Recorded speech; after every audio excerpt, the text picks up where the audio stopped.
Unlucky or just fun? Debunking Friday the 13th superstitions. Are these age-old beliefs genuinely unlucky or simply fun little tales? Buckle up. It's a bumpy ride through the superstitious side streets. Number 5. Who even started this? The origins of Friday the 13th. To truly understand the fears surrounding Friday the 13th, we need to take a trip back in time. The dread of this infamous day fuses two separate superstitions, the number 13 and Fridays. The former traces back to ancient myths and even the Last Supper, where Judas was the 13th guest. Combine that with Friday, considered an unlucky day since the 14th century, and bam! You've got yourself one eerie day packed with more anxiety than a cat in a room full of rocking chairs. But let's see, what if it's just lore that got a little out of hand? Number 4. Fear of the number 13. Triskaidekaphobia at its peak. The number 13, feared even by those who don't fancy themselves superstitious. Buildings skip from floor 12 to 14, and some airlines omit the 13th row. But is 13 genuinely unlucky or just misunderstood? Historians say it's merely a victim of its odd-numbered nature in a world that prefers symmetry. Blend in several cultural and religious anecdotes, and what do you get? A recipe for one widespread phobia. But as it turns out, some cultures view 13 as a number of good fortune. How's that for a plot twist? Number 3. Walking under ladders. Really a recipe for disaster?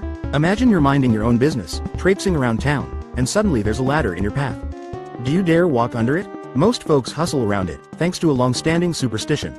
But why? Some say it harks back to an old belief that ladders form a triangle, a symbol of life, and walking through it would tempt fate.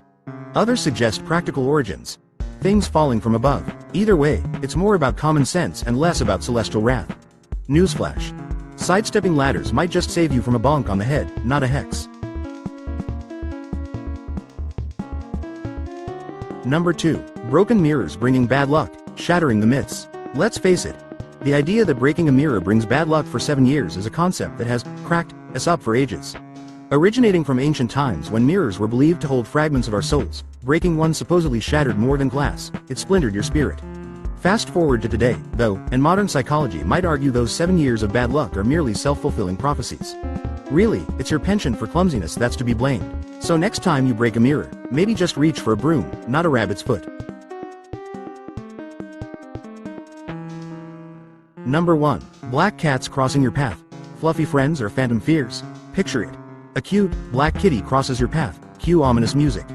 But wait, aren't cats supposed to be our feline friends? In many cultures, they are, while others view them as omens of misfortune.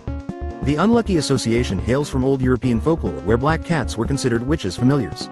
Yet, in British and Japanese lore, these same black cats are deemed symbols of luck and prosperity. So, perhaps giving that midnight-colored munchkin a pass would be better. Pet it, and you might find yourself adopting a new best friend instead of bad luck.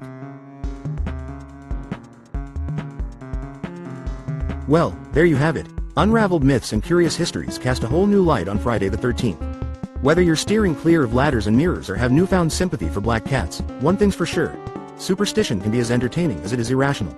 Until next time, embrace the quirks, enjoy the fun, and most importantly, maybe avoid horror movie marathons alone. Happy Friday the 13th.